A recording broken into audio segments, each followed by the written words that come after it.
ಯೋಗ ಎಲ್ಲರಿಗೂ ಗೊತ್ತಿದೆ. ಪತಂಜಲಿ ಯೋಗ ನೀವೆಲ್ಲ ಮಾಡ್ತಾ ಇದ್ದೀವಿ, ಕೆಲವರು ಗೊತ್ತಿದೆ. ಈ ಒಂದು ಯೋಗದಲ್ಲಿ ಯಾವುದೇ ರೀತಿಯಾದಂತಹ ಚಿಕಿತ್ಸೆ ಅಂದರೆ ಕೇವಲ ನೈಸರ್ಗಿಕವಾಗಿ ನಾವು ನೀಡುವಂಥದ್ದಾಗಿದೆ. ಅಂದರೆ ಈಗ ಚಿಕಿತ್ಸೆ ಅಂತ ಹೇಳ್ಬಿಟ್ಟು ಪ್ರತಿಯೊಬ್ಬರು ಪ್ರತಿಯೊಂದು ಆರ್ಗನ್ ಮೇಲೆ ಫೋಕಸ್ ಮಾಡ್ತಾ ಎಲ್ಲದಕ್ಕೂ ಟ್ರೀಟ್ಮೆಂಟ್ ಅಂತ ಹೋಗ್ತಾ ಇದ್ದಾರೆ. ದಯವಿಟ್ಟು ಈ ಚಿಕಿತ್ಸೆ ಏನಿದೆ ಅಂತಂದರೆ ಯೋಗದಲ್ಲಿ ಯಾವುದೇ ಮಾತ್ರೆಯನ್ನು ಕೊಡಲ್ಲ. ಕೇವಲ ಆಸನ, ಪ್ರಾಣಾಯಾಮ, ಬಂಧ ಮತ್ತು ಕ್ರಿಯೆಗಳ ಮುಖಾಂತರವೇ ನಾವು ಯೋಗ ಚಿಕಿತ್ಸೆಯನ್ನು ನೀಡ್ತಾ ಇದ್ದೀವಿ. ಏನಿದೆ ಈ ಯೋಗ ಚಿಕಿತ್ಸೆಯಲ್ಲಿ? ಏನಿಲ್ಲ. ಸೊ ಇದ್ರ ಕುರಿತಾಗಿ ನನಗೆ ತಿಳಿದ ಮಟ್ಟದಲ್ಲಿ ನಾನು ಹೇಳೋದಾದರೆ, ಸ್ವಲ್ಪ ನೀವು ಯೋಚನೆ ಮಾಡಿ. ಹಿಂದೆ ನಮ್ಮ ಪೂರ್ವಜರು, ನನ್ನ ತಾತ ಮುತ್ತಾತ, ನಿಮ್ಮ ತಾತ ಮುತ್ತಾತಂದಿರು ಬೆಳಿಗ್ಗೆ ಬೇಗ ಹೇಳ್ತಾ ಇದ್ರು, ಬೇಗ ಕೆಲಸ ಮಾಡ್ತಾ ಇದ್ರು, ಮತ್ತೆ ಬೇಗ ಮಲ್ಕೊಳ್ತಾ ಇದ್ರು. ಈಗೇನು ಕೆಲಸ ಮಾಡ್ತಿದ್ದೀವಲ್ಲ, ಅವರು 10ರಷ್ಟು 100ರಷ್ಟು ಕೆಲಸ ಮಾಡ್ತಾ ಇದ್ರು. ಆದರೆ ಯಾರಿಗೂ ಮಂಡಿ ನೋವು ಇರಲಿಲ್ಲ, ಯಾರಿಗೂ BP ಇರಲಿಲ್ಲ, ಶುಗರ್ ಇರಲಿಲ್ಲ, ಹಾರ್ಟ್ ಅಟ್ಯಾಕ್ ಆಗ್ತಾ ಇಲ್ಲ. ಇದಕ್ಕೆಲ್ಲ ಕಾರಣ ಆಗ್ತಾ ಇರೋದೇನೆಂದರೆ ನಾವು ತಿನ್ನೋ ಒಂದು ಆಹಾರ ಮತ್ತು ನಮ್ಮ ಜೀವನ ಶೈಲಿ. ಏನು ಆಹಾರ, ಏನು ನಿಮ್ಮನ್ನು ನೀವೇ ಅನಲೈಸ್ ಮಾಡ್ಕೊಳ್ಳಿ. ನಮಗೆ ಪ್ಯೂರಿಟಿಯಾಗಿ ಸಂಪೂರ್ಣವಾಗಿ ಯಾವ ಆಹಾರ ನಿಮಗೆ ಸಿಗ್ತಾ ಇದೆ? ಕ್ಯಾರೆಟಲ್ಲಿ ಸಿಗ್ತಾ ಇದೆನಾ? ನಾವು ತಿನ್ನೋ ಅನ್ನದಲ್ಲಿ ಸಿಗ್ತಾ ಇದೆನಾ? ಸೇಬಿನಲ್ಲಿ ಸಿಗ್ತಾ ಇದೆನಾ? ಇಲ್ಲ. ಯಾಕೆ ಅಂದರೆ ಎಲ್ಲ ಹೈಬ್ರಿಡ್ ಆಗ್ತಾ ಇದೆ. ಹೈಬ್ರಿಡ್ಗಿಂತ ಹೆಚ್ಚಾಗಿ ಏನಾಗ್ತಿದೆ, ಕ್ರಿಮಿ ಏನು ಮಾಡ್ತಿದ್ದಾರೆ, ಜಾಸ್ತಿ ಎಲ್ಲ ಫುಡ್ಡಲ್ಲಿ ಜಾಸ್ತಿ ಆ್ಯಡ್ ಮಾಡ್ತಾ ಹೋಗ್ತಾರೆ, ಗ್ರೋತ್ ಆಗಲಿ ಅಂತ ಹೇಳ್ಬಿಟ್ಟು ಕೆಮಿಕಲ್ಸ್ನ ಹೆಚ್ಚಾಗಿ ಬಳಕೆ ಮಾಡ್ತಾರೆ. ಈ ಕೆಮಿಕಲ್ಸ್ ಏನಾಗುತ್ತೆ, ನಾವು ತಿನ್ನೋ ಆಹಾರದ ಮುಖಾಂತರ ನಮಗೆ ಪಾಯ್ಸನ್ ಆಗಿ ನಮ್ಮ ದೇಹಕ್ಕೆ ಸೇರ್ಪಡೆ ಆಗುತ್ತೆ. ಸೊ ಇದೇನು ಮಾಡಬೇಕು, ನಾವು ಕಡಿಮೆ ಮಾಡಬೇಕು. ಸೊ ಆಹಾರ ಪದ್ಧತಿ ಹೇಗಿರಬೇಕು ಅಂತಂದರೆ, ಇಲ್ಲೆಲ್ಲ ತುಂಬ ಡಾಕ್ಟರ್ಸ್ಗಳು ಕೂಡ ಬಂದಿದ್ದಾರೆ, ನಿಮ್ಮ ಮಕ್ಕಳು ಇದ್ದಾರೆ ಅಂತ ತಿಳ್ಕೊಳ್ತೀನಿ. 1 ಗ್ಲಾಸ್ ಹಾಲು, 1 ಬಾಳೆಹಣ್ಣು ನಾವು ತಿಂದ ನಂತರದಲ್ಲಿ ಎಷ್ಟು ತಾಸು ನಮಗೆ ಅದು ಶಕ್ತಿಯನ್ನು ನೀಡುತ್ತೆ, ಎಷ್ಟು ತಾಸಿನ ನಂತರ ಅದು ಡೈಜೆಷನ್ ಆಗುತ್ತೆ, ಜೀರ್ಣವಾಗುತ್ತೆ. ಸೊ ಆ ನಂತರದಲ್ಲಿ ಅನ್ನ ತಿಂದಾಗ ಅದು ಎಷ್ಟೊತ್ತು ನಮಗೆ ಡೈಜೆಷನ್ ಆಗುತ್ತೆ, ಚಪಾತಿ ತಿಂದಾಗ ನಾವು ಎಷ್ಟೊತ್ತು ನಮಗೆ ಅದು ಡೈಜೆಷನ್ ಆಗುತ್ತೆ. ನಿಮಗೆಲ್ಲ ಗೊತ್ತಿದೆ ಅದು ಕ್ಯಾಲರಿ ಎಷ್ಟಿರುತ್ತೆ, ಅದು ಕೆಪಾಸಿಟಿ ಎಷ್ಟಿರುತ್ತೆ ಅಂತ ಹೇಳ್ಬಿಟ್ಟು. ದಯವಿಟ್ಟು ನೀವು ಇಲ್ಲಿ ಮಾಡ್ತಾ ಇರ್ತಕ್ಕಂಥ ತಪ್ಪೇನಂತಂದರೆ, ಹಸಿ ತರಕಾರಿನೆಲ್ಲ ನಾವೇನು ಮಾಡ್ತೀವಿ, ರಾತ್ರಿ ಮಲ್ಗೋ ಟೈಮ್ನಲ್ಲಿ ತಿಂತೀವಿ. ಹಣ್ಣಿರ್ಬೋದು, ಹಾಲಿರ್ಬೋದು ತಿಂದು ಮಲ್ಕೊಳ್ತಾ ಇದ್ದೀವಿ. ಯಾಕೆ ಈ ಪ್ರಾಬ್ಲಮ್ ಆಗ್ತಾ ಇದೆ ಅಂದರೆ, ನಾವು ತಿಂದ್ಬಿಟ್ಟು 12 ಗಂಟೆಗೆ ತಿಂದು 1 ಗಂಟೆಗೆ ನೈಟ್ ಮಲ್ಕೊಳ್ತಾ ಇದ್ದೀವಿ. ಎಲ್ಲಿಂದ ಡೈಜೆಷನ್ ಆಗಬೇಕು? ಅದಕ್ಕೂ ಇನ್ನೂ ಹೆಚ್ಚಾಗಿ ಹೇಳಬೇಕು ಅಂತಂದರೆ, ನಾವು ದೈಹಿಕ ಕಸರತ್ತು ಏನೂ ಮಾಡ್ತಾ ಇಲ್ಲ. ಕಸರತ್ತು ಅಂತಂದರೆ ಕಲ್ಲೋರೋದು, ಮಣ್ಣೋರೋದು ಅಲ್ಲ. ನಿಮ್ಮ ಮನೇಲಿರ್ತಕ್ಕಂಥ ಕೆಲಸಗಳನ್ನೇ ನೀವು ಸರಿಯಾದ ರೀತಿಯಲ್ಲಿ ಮಾಡ್ತಾ ಇಲ್ಲ. ಪ್ರತಿಯೊಂದಕ್ಕೂ ನಾವೇನು ಮಾಡ್ತಿದ್ವಿ, ನಮ್ಮ ಕೈಗೆ ಮತ್ತೊಂದು ಕೈನ ತಗೊಂಡಿದ್ದೀವಿ. ಇದೇನು ಮಾಡ್ತಾ ಇದೆ, ನಮ್ಮ ಕೈನ ಕಟ್ಟಾಗ್ತಾ ಇದೆ. ದಯವಿಟ್ಟು ಹೇಳೋದಿಷ್ಟೇ, ಆಹಾರ ಪದ್ಧತಿಯನ್ನು ನೀವು ಸದ್ಯದಲ್ಲಿ ಎಷ್ಟು ಸಾಧ್ಯನೋ ಅಷ್ಟು ಕಡಿಮೆ ಮಾಡ್ತಾ ಬನ್ನಿ. ಆಹಾರ ಬೆಳಿಗ್ಗೆ ಎಷ್ಟು ಸಾಧ್ಯತೆ ಆಗುತ್ತೋ ಬೆಳಿಗ್ಗೆ ಹೆಚ್ಚಾಗಿ ಊಟ ಮಾಡಿ, ಮಧ್ಯಾಹ್ನ ಸ್ವಲ್ಪ ಕಡಿಮೆ ಮಾಡಿ, ರಾತ್ರಿ ಸಮಯದಲ್ಲಿ ಇನ್ನೂ ಕಡಿಮೆ ಮಾಡಿ. ಅಂದರೆ ಬೆಳಿಗ್ಗೆ 100% ನೀವು ಊಟ ಮಾಡಿದ್ರೆ ಮಧ್ಯಾಹ್ನ 60 to 80% ಊಟ ಮಾಡಿ. ರಾತ್ರಿ ಏನಾಗುತ್ತೆ 50%, ಇಲ್ಲ ಅದು ಇಲ್ಲ ಅಂದರೆ ಕೂಡ ಓಕೆ. ಯಾಕೆ ಅಂದರೆ ಸೂರ್ಯ ಯಾವಾಗ ಹುಟ್ಟುತ್ತಾನೋ ಆಗ ನಮ್ಮ ಏನಾಗುತ್ತೆ, ಜಾಸ್ತಿ ಡೈಜೆಷನ್ ಜಾಸ್ತಿ ಆಗ್ತಾ ಹೋಗುತ್ತೆ. ಯಾವಾಗ ಸೂರ್ಯ ಮುಳುಗ್ತಾನೋ ಡೈಜೆಷನ್ನು ಕಡಿಮೆ ಆಗ್ತಾ ಹೋಗುತ್ತೆ. ಹಾಗಾಗಿ ಚಪಾತಿ ಅಂತ ತಿನ್ನುವಂಥದ್ದು, ಹಾಳಾಗಿರ್ತಕ್ಕಂಥ ಫುಡ್ ನೀವು ತಿಂತಕ್ಕಂಥದ್ದೆಲ್ಲ ನೀವು ಬೆಳಿಗ್ಗೆ ಸಮಯ ಅಥವಾ ಮಧ್ಯಾಹ್ನ ಸಮಯದಲ್ಲಿ ತಿನ್ನಿ. ರಾತ್ರಿ ಏನಾಗುತ್ತೆ 6:30 to 7 ಗಂಟೆ ಒಳಗಡೆ ಊಟವನ್ನು ಮುಗಿಸಿ. ಇದು ನಿಮ್ಮ ಆಹಾರ ಪದ್ಧತಿ. ಇಲ್ಲ ನಾನು ಅವ್ರು ನೋಡ್ಕೊಂಡು ಇನ್ನೊಂದು ತಪ್ಪು ಮಾಡ್ತಾ ಇರೋದೇನೆಂದರೆ, ಅವರು ಆಗಿದ್ದಾರೆ, ಇವರು ಹೀಗಿದ್ದಾರೆ, ಅವ್ರು ಇಷ್ಟು ಗಳಿಸಿದ್ದಾರೆ, ನಾವು ಅವ್ರಾಗೆ ಆಗಬೇಕು. ದಯವಿಟ್ಟು ಒಬ್ಬರನ್ನ ಹೋಲಿಕೆ ಮಾಡ್ಕೋಬೇಡಿ. ಯಾಕೆಂದರೆ ಪ್ರತಿಯೊಬ್ಬರಿಗೂ ಅವರದೇ ಆದಂತಹ ಒಂದು ಟ್ಯಾಲೆಂಟ್ ಇರುತ್ತೆ, ಪ್ರತಿಭೆ ಇರುತ್ತೆ. ಜೀವ ಹುಟ್ಟಿರೋದೇ ಅದಕ್ಕೋಸ್ಕರ. ನಾನಿದ್ದಾಗ ಅವ್ರು ಇರಬಹುದೇ ಹೊರತು ನೋಡೋಕ್ಕೆ ದೈಹಿಕವಾಗಿ, ಆದರೆ ಅವರಲ್ಲಿರ್ತಕ್ಕಂತಹ ಪ್ರತಿಭೆನೇ ಬೇರೆ ಇರುತ್ತೆ. ದಯವಿಟ್ಟು ಅವ್ರೇನೋ ತೊಗೊಂಡಿದ್ದಾರೆ, ಅವರು ಆಗಿದ್ದಾರೆ ಅನ್ನೋ ಹೋಲಿಕೆಯನ್ನು ಬಿಟ್ಟು ನೀವು ಸಮಾಧಾನದಿಂದ ಇರಿ. ಎಷ್ಟು ಸಮಾಧಾನ ಅಂದರೆ, ನಿಮ್ಮನ್ನು ನೀವು ಅಬ್ಸರ್ವ್ ಮಾಡ್ಕೊಳ್ಳಿ. 5 ನಿಮಿಷ ದಿನಕ್ಕೆ ಕಣ್ಣು ಮುಚ್ಕೊಳ್ಳಿ.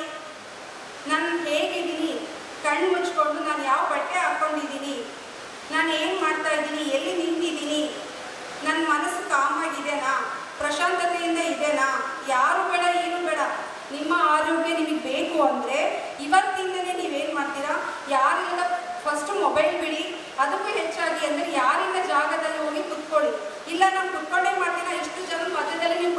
ಹೇಗೆ ನಿಮ್ಮ ಮನಸ್ಸನ್ನು ನೀವು ಸ್ಥಿತ್ಯಾಂತದಲ್ಲಿ ಇಟ್ಕೊಂಡಾಗ, ಸ್ಟೆಬಿಲಿಟಿ ಇದ್ದಾಗ ಇಷ್ಟು ಜನದಲ್ಲಿ ಇದ್ರೂ ಕೂಡ ನೀವು ಕಣ್ಣು ಮುಚ್ಕೊಂಡು ನೀವು ಧ್ಯಾನ ಮಾಡ್ತಾ ಕುತ್ಕೋಬಹುದು. ಅದಕ್ಕೆ ಏನಂತಾರೆ, ನಿಮ್ಮ ಮನಸ್ಸನ್ನು ನೀವು ಕಂಟ್ರೋಲಲ್ಲಿ ಇಟ್ಕೊಂಡಿದ್ದೀರಾ ಅಂತ ಅರ್ಥ. ಸೊ ಹಾಗಾಗಿ ನಿಮ್ಮನ್ನು ನೀವು ಅನಲೈಸ್ ಮಾಡ್ಕೊಳ್ಳಿ. ತಿನ್ನ ಆಹಾರನ ನೀವು ಹೇಳಿದ ಸಮಯಕ್ಕೆ ಸ್ವಲ್ಪ ಕಡಿಮೆ ಮಾಡ್ಕೊಳ್ಳಿ. ಕಸರತ್ತು ಹೇಳಿದ್ನಲ್ಲ, ಮನೆಯಲ್ಲಿ ಎಷ್ಟು ಸಾಧ್ಯನೋ ಪ್ರತಿಯೊಂದು ಭಾಗನೂ ಮೂಮೆಂಟ್ ಆಗಬೇಕು. ಆ ರೀತಿಯಾಗಿ ನೀವು ಎಲ್ಲ ಕೆಲಸವನ್ನು ನಿಮ್ಮದು ನೀವೇ ಮಾಡ್ಕೊಳ್ಳಿ. ಸಾಧ್ಯವಾದಷ್ಟು ಹಾಲಿನ ಮುಖಾಂತರ ಸಿಗುವಂತಹ ಪ್ರಾಡಕ್ಟ್ಸ್ ಏನಿದೆ ಅಲ್ವಾ, ಅದನ್ನು ನೀವು ದಯವಿಟ್ಟು ಇಲ್ಲಿಂದಲೇ ಕಡಿಮೆ ಮಾಡ್ತಾ ಬನ್ನಿ. ಯಾಕೆಂದರೆ ಎಫೆಕ್ಟ್ ಆಗ್ತಾ ಇರುತ್ತೆ ಹಾಲಿನಿಂದ. ಸೊ ಹಾಲು ಕೇಳಿದ್ದೀರಾ, ಮೊಸರು ಕೇಳಿದ್ದೀರಾ ನೀವು. ಪನ್ನೀರ್ ಯಾವಾಗಾದ್ರೂ ಹಿಂದೆ ಪೂರ್ವಜರು ತಿಂದಿದ್ದಾರಾ? ಪನ್ನೀರಷ್ಟು ಡೇಂಜರಸ್ ಯಾವುದೂ ಇಲ್ಲ. ದಯವಿಟ್ಟು ಪನ್ನೀರು, ಬೇಕ್ರಿ ಫುಡ್ಸು, ಇವನ್ನೆಲ್ಲ ಸ್ವೀಟ್ಸ್ನ ಮ್ಯಾಕ್ಸಿಮಮ್ ಕಡಿಮೆ ಮಾಡ್ತಾ ಬನ್ನಿ. ಶುಗರಲ್ಲಿ ಏನೂ ಇಲ್ಲ, ಬರೀ ಬಾಯಿ ರುಚಿಗೋಸ್ಕರ ಸಕ್ಕರೆ ಇರತಕ್ಕಂಥ. ಸಕ್ಕರೆಯಲ್ಲಿ ಯಾವ ಪ್ರೋಟೀನ್ ಇಲ್ಲ, ಯಾವುದೂ ಇಲ್ಲ. ನಾನು ಹೇಳೋದು ಇಲ್ಲಿ ಇಷ್ಟು ಜನ ಇದ್ದೀರಾ, ಎಸ್ ನಾನು ವೇದಿಕೆ ಮೇಲೆ ನಿಂತು ಹೇಳ್ತೀನಿ ಅಂತಲ್ಲ, ಶುಗರಲ್ಲಿ ಯಾವುದು ನಿಮಗೆ ಯೂಸ್ ಆಗ್ತಿದೆ ನೀವು ಜಸ್ಟ್ ಚೆಕ್ ಮಾಡ್ಕೊಳ್ಳಿ. ಆಮೇಲೆ ಚೆಕ್ ಮಾಡಿದ್ರೆ ಶುಗರ್ ಎಷ್ಟಿದೆ ಏನಿದೆ ಅಂತಲೂ ಗೊತ್ತಾಗುತ್ತೆ. ತಿನ್ನುವ ಆಹಾರ ನಿಮಗೆ ಸರಿಯಾಗಿ ಆಗ್ತಿದೆನಾ? ಅವ್ರು ಹೇಳಿದ್ದಾರೆ ಡಾಕ್ಟ್ರು, ನಾನೀಗ 10 ನಾನು ಇಡ್ಲಿ ತಿನ್ನಲೇಬೇಕು, ಇಲ್ಲ ನನ್ನ ಟ್ಯಾಬ್ಲೆಟ್ಸಿಗೆ ಅದು ಬೇಕು ಅಂದರೆ ನಿಮ್ಗೆ ವಾಮಿಟ್ ಬರುತ್ತೆ. ತಿಂತಾ ಇದ್ದಾರೆ, ದಯವಿಟ್ಟು ಈ ತಪ್ಪು ಮಾಡಬೇಡಿ. ನಿಮ್ಮ ದೇಹ ಎಷ್ಟು ಕೇಳುತ್ತೋ, ಏನು ಕೇಳುತ್ತೋ ಅದನ್ನು ತಗೊಳ್ಳಿ. ಆರಾಮಿಲ್ಲ ಅಂದ ತಕ್ಷಣ ಏನಾಗಲ್ಲ, ಯಾರು ಸಾವು ಬರಲ್ಲ. ಸಾವು ಯಾವಾಗ ಬರುತ್ತೆ? ಎಲ್ರಿಗೂ ಬರುತ್ತೆ ಸಾವು. ಆದರೆ ಅತಿ ಹೆಚ್ಚಾಗಿ ಟೆನ್ಷನ್ನ ನೀವು ಮಾಡ್ಕೋಬಾರ್ದು. ಆಗಲಿ ಏನಾಗುತ್ತೆ? ಏನೂ ಆಗಲ್ಲ. ಆಗಿದ್ದೆಲ್ಲ ಅದೇ ಆಗುತ್ತೆ. ಸಮಯಕ್ಕೆ ಏನೇನಾಗಬೇಕೋ ಆಗುತ್ತೆ.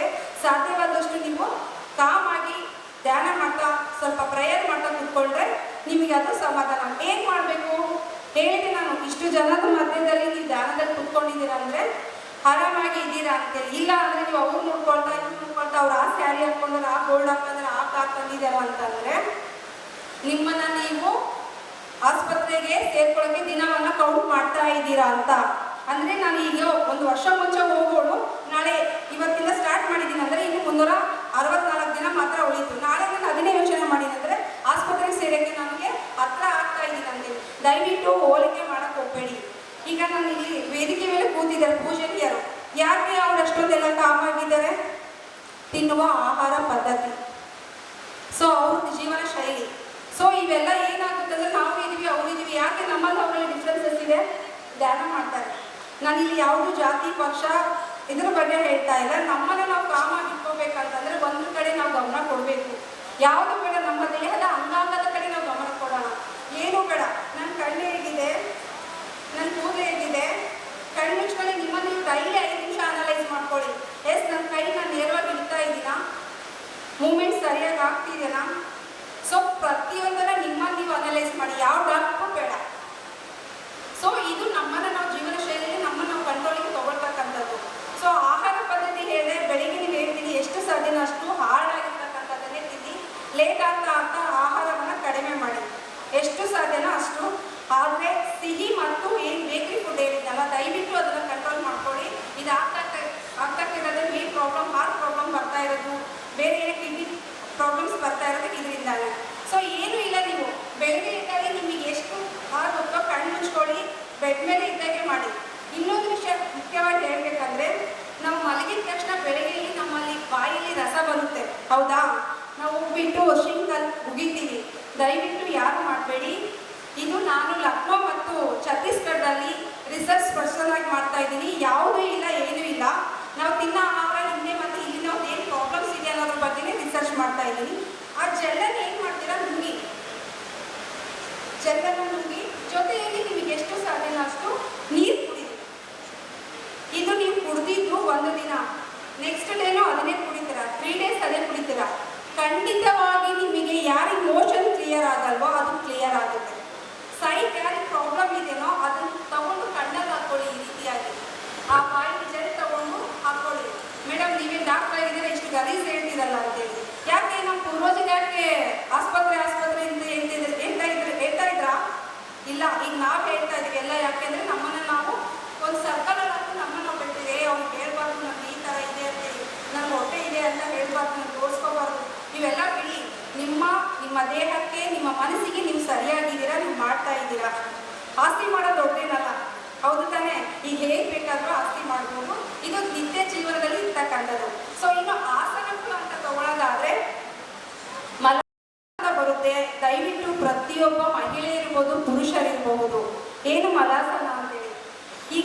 ವೆಸ್ಟರ್ನ್ ಯೂಸ್ ಮಾಡ್ತಿದ್ದೀರಾ, ಆ ವೆಸ್ಟರ್ನಿಂದನೇ ಏನಾಗ್ತಿದೆ ಪ್ರಾಬ್ಲಮ್ಸ್ ಬರ್ತಾಯಿದೆ. ನಾವು ವಾಶ್ರೂಮ್ಗೆ ಹೋದಾಗ ನಮ್ಮ ಹಿಂದೆ ಇದೆ ಅಲ್ವಾ, ಈ ಹಿಂದ ಭಾಗ ನೆಲಕ್ಕೆ ಹಾಕಬೇಕು. ನಾವು ಇಲ್ಲಿ ಕೂತಾಗ ಆ್ಯಕ್ಚುಲಿ ಕೂತಾಗ ಏನಾಗಬೇಕು, ಇದು ಮಲಾಸನ. ಈ ರೀತಿ ಮಲಾಸನ ಕೂಡೋದ್ರಿಂದ ಮೂಲಾಧಾರ ಚಕ್ರ ಆ್ಯಕ್ಟಿವ್ ಆಗುತ್ತೆ. ಮನುಷ್ಯನಿಗೆ ಪ್ರತಿಯೊಂದು ಕಾಯಿಲೆ ಬರೋದೇ ಮೂಲಾಧಾರ ಚಕ್ರದಿಂದ. ಇದು ಬರಬಾರ್ದು ಅಂದರೆ ಬಜ್ಜುನೂ ಬರಲ್ಲ. ನಿಮ್ಮ ತಾಯಿ ಮಜಲ್ಸು ಫ್ರೀ ಆಗಬೇಕಂದ್ರೆ 5 ರಿಂದ 10 ನಿಮಿಷ, ಅರ್ಧ ಗಂಟೆ, 1 ತಾಸು ಮಲಾಸನವನ್ನು ಪ್ರಾಕ್ಟೀಸ್ ಮಾಡಿ. ಏನು ಬೇಡ, ದಿನದಿಂದ ದಿನಕ್ಕೆ ಇದನ್ನು ಮಾಡ್ತಾ ಹೋಗಿ. ನೀವು ಯಾವ ಆಸ್ಪತ್ರೆಗೆ ಹೋಗೋದು ಬೇಡ. ದಯವಿಟ್ಟು ನೀವು ಪ್ರಾಬ್ಲಮ್ಸ್ ಆಗಿದೆ ಮಕ್ಕಳಿಗೂ ಇದನ್ನು ಮಾಡಬೇಡಿ. ದಿನ ಎಷ್ಟೊತ್ತಾಗುತ್ತೋ ಅಷ್ಟು ಆಸನ ಪ್ರಾಣಾಯಾಮಗಳನ್ನು ಮಾಡಿ. ತುಂಬ ಸರಳವಾಗಿದೆ, ಯಾವುದು ನಮ್ಮ ಚಿಕಿತ್ಸೆಯಲ್ಲಿ ಕೊಡಲ್ಲ. ಆಸನ ಮಾಡಿಸ್ತೀವಿ. ಶುಗರ್ ಇದೆ ನಮಗೆ, ನಮ್ಮಲ್ಲಿ ಉಷ್ಟ್ರಾಸನ ಅಂತ ಹೇಳಿ ಬರುತ್ತೆ. ಈ ಉಷ್ಟ್ರಾಸನ ಮಾಡೋದ್ರಿಂದ ಇಡೀ ನಮ್ಮ ದೇಹ ಬೆಂಡ್ ಆಗುತ್ತೆ. ಇನ್ನು ಅಜ್ಜಿಯವರೊಂದು ಆಶೀರ್ವಾದ ಮಾಡಿದ್ದಾರೆ. ನಮ್ಮ ಮುಂದಿನ ಒಂದು ಕಾರ್ಯಕ್ರಮ ಮಹಿಳೆಯರಿಗೆ ಯೋಗ ಚಿಕಿತ್ಸೆ ಕುರಿತಾಗಿಯೇ ಒಂದು ಕಾರ್ಯಕ್ರಮ ಮಾಡೋಣ ಅಂತ ಹೇಳಿದ್ದಾರೆ. ಆ ಕಾರ್ಯಕ್ರಮದಲ್ಲಿ ನಾನು ಪ್ರಾಯೋಗಿಕವಾಗಿ ಏನು ಆಸನ, ಯಾವ ಕಾಯಿಲೆಗೆ, ಶುಗರ್ ಇರಲಿ, BP ಇರಲಿ, ಥೈರಾಯ್ಡ್ ಇರಲಿ, ಹಾರ್ಟ್ ಪ್ರಾಬ್ಲಮ್ಸ್ ಇರಲಿ, ಮ್ಯಾಕ್ಸಿಮಮ್ ಕ್ಯಾನ್ಸರ್ ಫಸ್ಟ್ ಸ್ಟೇಜ್ ಇದೆ ಅಂದರೆ ನಾವು ಅಲ್ಲಿವರೆಗೂ ಬ್ಯಾಲೆನ್ಸ್ ಮಾಡ್ಬೋದು. ಸೊ ನಾವು ನಿಯಮಿತವಾಗಿ ಅಭ್ಯಾಸ ಮಾಡಿದ್ದೀವಿ ಅಂತಂದಾಗ ಮಾತ್ರ. ಸೊ ಇದು ರಿಸರ್ಚು ತುಂಬ ನಡೀತಾ ಇದೆ, ಆಗ್ತಾನೂ ಇದೆ. ದಯವಿಟ್ಟು ನೀವು ನಿತ್ಯ ಜೀವನಕ್ಕೆ ಪ್ರಾಮುಖ್ಯತೆಯನ್ನು ನೀಡಿ. ಒಂದು ಹೋಲಿಕೆ ಬಿಡಿ, ಇನ್ನೊಂದು ಆಹಾರ ಪದ್ಧತಿಯನ್ನು ಕಂಟ್ರೋಲ್ ಮಾಡ್ಕೊಳ್ಳಿ. ನಿದ್ದೆ ಮಾಡಿ ಚೆನ್ನಾಗಿ, ಮೊಬೈಲ್ ಬಿಟ್ಟಾಗಿ.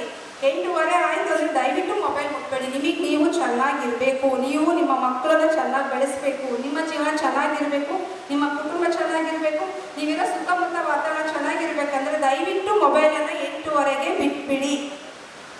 ನೀವು ಮೊಬೈಲ್ ಬಿಟ್ಟಿದ್ದೀರಂದರೆ ನಿಮ್ಮಂಥ ಶ್ರೀಮಂತ ಯಾರೂ ಇಲ್ಲ. 24 ತಾಸು ಎದೆಯಲ್ಲೊಂದು, ಜೇಬಲ್ಲೊಂದು, ಇಲ್ಲೊಂದು ಮೊಬೈಲ್ ಇದೆ ಅಂದರೆ ನೀವು ಹತ್ರ ಆಗ್ತಾ ಇದ್ದೀರಾ ಆಸ್ಪತ್ರೆಗೆ. ಸಿಂಪಲ್ ಆಗಿದೆ, ಇದರಲ್ಲಿ ಏನಿಲ್ಲ. ನಿಮ್ಮನ್ನು ನೀವು ಅನಲೈಸ್ ಮಾಡಿ. ನಮ್ಮ ಯೋಗ ಅಷ್ಟೊಂದು ಪ್ರಾಮುಖ್ಯತೆಯನ್ನು ಪಡೆದಿದೆ. ಸೊ ಹಾಗಾಗಿ ಯೋಗದಲ್ಲಿ ತುಂಬ ಸರಳವಾಗಿಯೇ ನಾವು ಚಿಕಿತ್ಸೆಯನ್ನು ತಗೋಬಹುದು. ಸರಳ ಅಂದರೆ ತುಂಬ ಸರಳ ಇದೆ. ಇದನ್ನು ನೀವು ಏನು ಮಾಡ್ತೀರಾ, ಡೇ ಬೈ ಡೇ ಸ್ವಲ್ಪ ನಿಧಾನ ಆಗುತ್ತೆ, ಪ್ರಾಕ್ಟೀಸ್ ಮಾಡಿಕೊಂಡ್ರೆ ಉತ್ತಮವಾದಂಥ ಒಂದು ರಿಸಲ್ಟು ಸಿಗುತ್ತೆ ಅಂತ ಹೇಳ್ಬಿಟ್ಟು ಹೇಳ್ತೀನಿ. ಸೊ ಈಗ ಆಸನಗಳ ಕುರಿತಾಗಿ ನೆಕ್ಸ್ಟಿನ ಕಾರ್ಯಕ್ರಮ ಏನು ಅಜ್ಜವ್ರು ಹೇಳಿದಾರೋ ಆ ಕಾರ್ಯಕ್ರಮದಲ್ಲಿ ಕಾಯಿಲೆಗಳ ಕುರಿತಾಗಿ ಯಾವ್ಯಾವ ಆಸನ ಮಾಡಬೇಕು, ಏನೇನು ಆಹಾರ ತಿನ್ನಬೇಕು, ಇದರ ಕುರಿತಾಗಿ ಹೇಳ್ತೀನಿ. ಹಾಗೆ ಇನ್ನೊಂದು, ಬೆಳಿಗ್ಗೆ ಎಷ್ಟು ಸಾಧ್ಯನೋ ನೀವು 4:15, 5:05ಗೆ ಏಳುವಂಥ ಅಭ್ಯಾಸ ಮಾಡ್ಕೊಳ್ಳಿ. ದಯವಿಟ್ಟು ಈ ಪ್ರಾಬ್ಲಮ್ಸ್ ಬರ್ತಾ ಇರೋದೇ ಅದು. ರಾತ್ರಿ ಎಷ್ಟು ಸಾಧ್ಯನೋ ಅಷ್ಟು ಬೇಗ ಮಲ್ಕೊಳ್ಳೋ ಒಂದು ವ್ಯವಸ್ಥೆ ಮಾಡಿ. ಬರೀ ಫೋನು 12 ಗಂಟೆ ಊಟ ಮಾಡಿ ನೀವು ಮಲ್ಕೊಳ್ತೀರಾ. ತಿಂದಿರೋಂಥ ಆಹಾರ ಎಲ್ಲಿ ಹೋಗಬೇಕು, ಎಲ್ಲಿ ಡೈಜೆಷನ್ ಆಗಬೇಕು. ತುಂಬ ಸರಳ ಇದೆ. ನಾನು ಮಾತಾಡೋ ಮಾತು ಯಾರಿಗೂ ಇಲ್ಲಿ ಡಿಫಿಕಲ್ಟ್ ಇಲ್ಲ, ಕಠಿಣವಾಗಿಲ್ಲ ಅಂದ್ಕೊಳ್ತೀನಿ. ತುಂಬ ಸರಳವಾಗಿಯೇ ಹೇಳ್ತಾ ಇದ್ದೀನಿ. ಸೊ ಅದನ್ನು ನೀವೇನು ಮಾಡ್ತೀರಾ, ಅಳವಡಿಕೆ ಮಾಡ್ಕೋಬೇಕು. ನಿಮ್ಮ ಜೀವನ ಚೆನ್ನಾಗಿರಬೇಕು, ನಿಮ್ಮ ಮಕ್ಕಳ ಜೀವನ ಚೆನ್ನಾಗಿರಬೇಕು ಅಂತಂದರೆ ನಿಮ್ಮನ್ನು ನೀವು ಅನಲೈಸ್ ಮಾಡ್ಕೊಳ್ಳಿ. ಇನ್ಯಾರನ್ನೂ ಹೋಲಿಕೆ ಮಾಡೋದು ಬೇಡ. ಸಾಧ್ಯವಾದಷ್ಟು ಸಾತ್ವಿಕ ಆಹಾರವನ್ನೇ ತಿನ್ನಿ. ದಯವಿಟ್ಟು ಈ ನಾನ್ ವೆಜ್ ಯಾರು ತಿನ್ನಲ್ಲ ಅಂದ್ಕೊಳ್ತೀನಿ, ಅವೆಲ್ಲದಕ್ಕೂ ದಯವಿಟ್ಟು ಹೋಗಬೇಡಿ. ಈಗ ತಿನ್ನೋವಂಥ ಆಹಾರ ಯಾವುದು ಪರಿಶುದ್ಧವಾಗಿಲ್ಲ. ಹಾಗಾಗಿ ಆಹಾರವನ್ನು ಎಷ್ಟು ನಿಯಮಿತವಾಗಿ ತಿಂತೀವೋ ಅಷ್ಟು ಒಳ್ಳೆಯದು. ಬೆಳಿಗ್ಗೆ ಮಧ್ಯಾಹ್ನ ಚೆನ್ನಾಗಿ ಊಟ ಮಾಡಿ, ಎಷ್ಟು ಸಾಧ್ಯನೋ ಅಷ್ಟು ನೀರು ಹೆಚ್ಚಾಗಿ ನೀವು ಕುಡೀರಿ ಅಂತ ಹೇಳಿ ಹೇಳ್ತಾ ಹೋಗ್ತೀನಿ. ಹಾಗೆ ಸೊ ಇನ್ನು ಹೆಚ್ಚಾಗಿ ಹೇಳಬೇಕು ಅಂತಂದರೆ ಧ್ಯಾನ ಮಾಡಿ.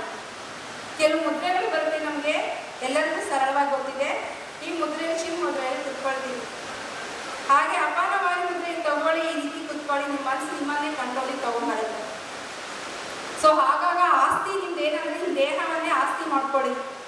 ದೇಹವನ್ನೇ ಆಸ್ತಿಯನ್ನಾಗಿ ಮಾಡ್ಕೊಳ್ಳಿ. ಇದೇ ನಿಮ್ಮನ್ನು ಕಾಪಾಡುತ್ತೆ. ಅಲ್ಲಿರೋ ಆಸ್ಪತ್ರೆ ಇರುವಂಥದ್ದೆಲ್ಲ ನಮಗೆ ಕಂಟ್ರೋಲಿಗೆ ಬರುತ್ತೆ ಅಂತ ಹೇಳ್ಬಿಟ್ಟು ಹೇಳ್ತೀವಿ.